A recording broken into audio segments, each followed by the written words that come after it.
posed an interesting homework assignment: how to take the downward pick slanting system of Yngwie Malmsteen and Eric Johnson and use it to play the venerable ascending fours pattern against the pentatonic scale.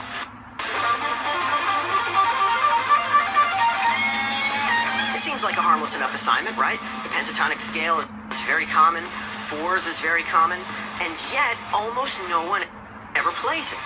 And that's because sometimes patterns and sequences that might be simple on other instruments are made challenging on guitar because of picking technique. Well, it turns out that with a basic understanding of downward pick slanting mechanics, there are a couple of really nice solutions to this problem that let you play a pattern that even virtuosos have tended to avoid. And it also turns out that Cracking the Code viewers were really good at finding them. We got the first 5 correct solutions in about an hour, and that very quickly grew to over 100, most of which were amazingly correct. Of those correct solutions, the majority hit upon the more technically sophisticated of the 2 main approaches to this problem, which looks like this.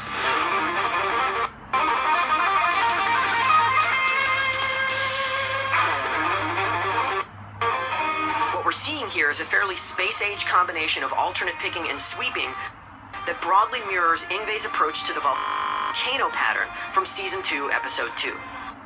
And what's interesting is that we would have expected this solution to be somewhat less obvious than the counterpart solution that relies on pure alternate picking and looks like this.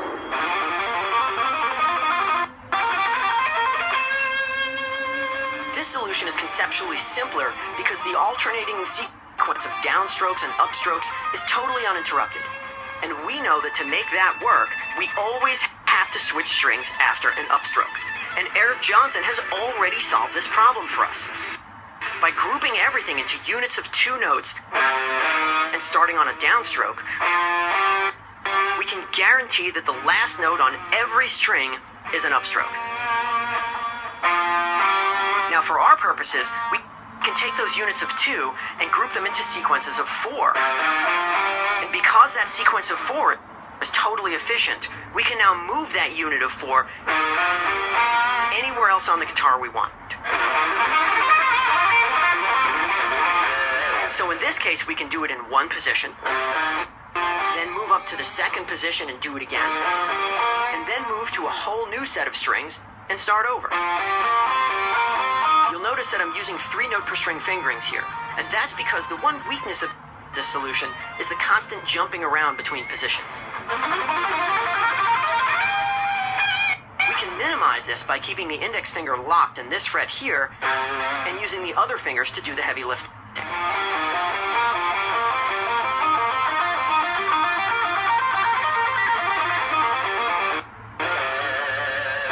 Now, the volcano-style solution to this pattern also uses these 3 note per string fingerings, but economizes on the picking by way of sweeping.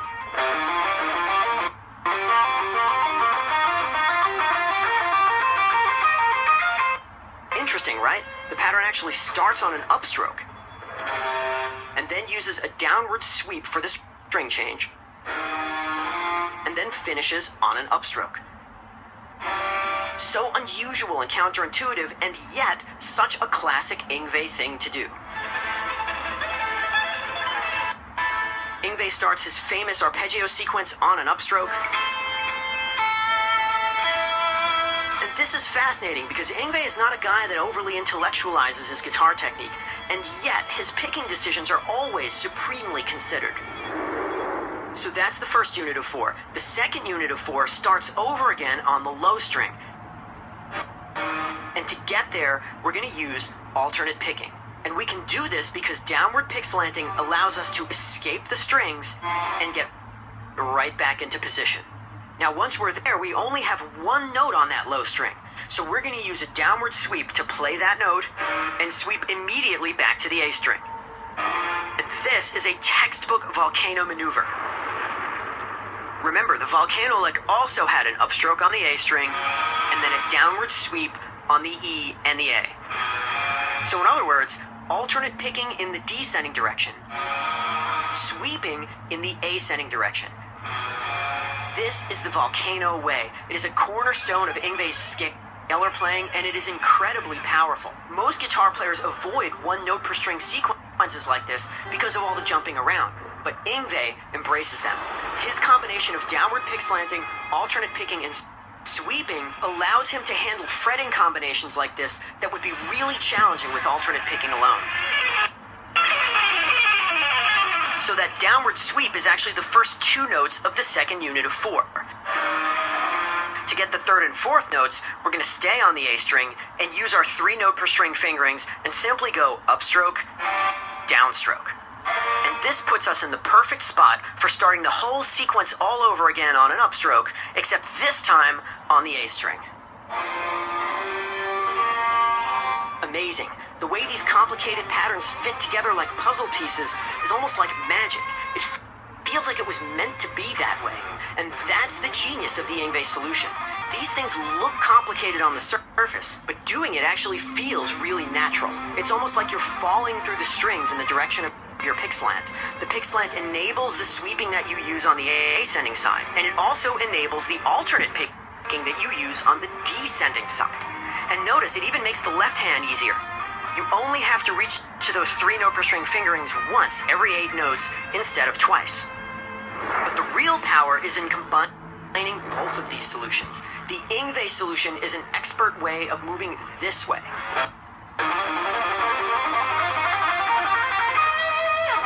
And the Eric solution is an expert way of moving this way.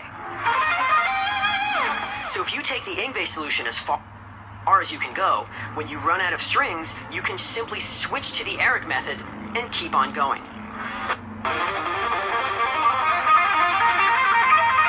You can even switch back to the Yngwie system when you hit an unusual fingering shape. Amazing. These two systems work perfectly together, like peanut butter and chocolate, or chocolate and peanut butter. So what are you going to do with all this power? Well, the pentatonic scale is just a 2 note per string fingering. So it follows that we could take these sequence ideas and apply them to anything that's 2 notes per string. How about diminished? Awesome, right? What about whole tone?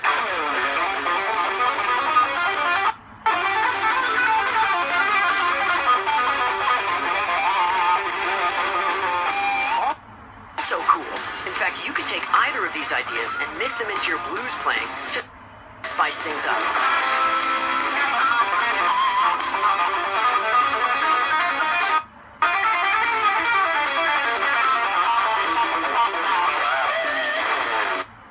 Think about diminished. If you start on the root note, then the second note of your diminished 7th chord would be the flat 3rd. That's blues. The 3rd note would be the flat 5. That's also blues. And the 4th note would be the major 6. That's major pentatonic, so that works.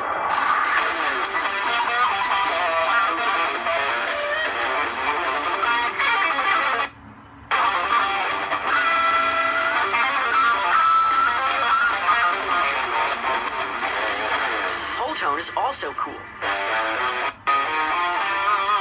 The whole tone scale is only 2 notes different than Mixolydian. So it's basically a dominant sound with these 2 extra notes mixed in for outside color.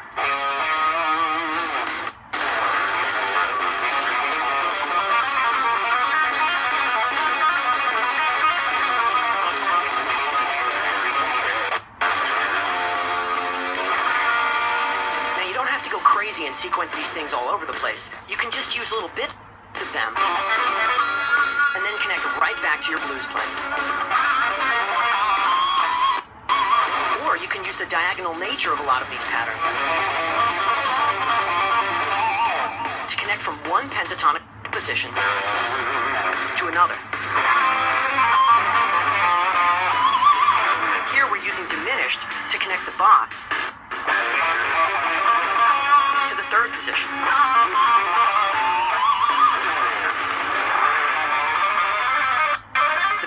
This is really limitless. One of my favorite ways of being creative in lead playing is to take interesting mechanical concepts and marry them to interesting tonalities.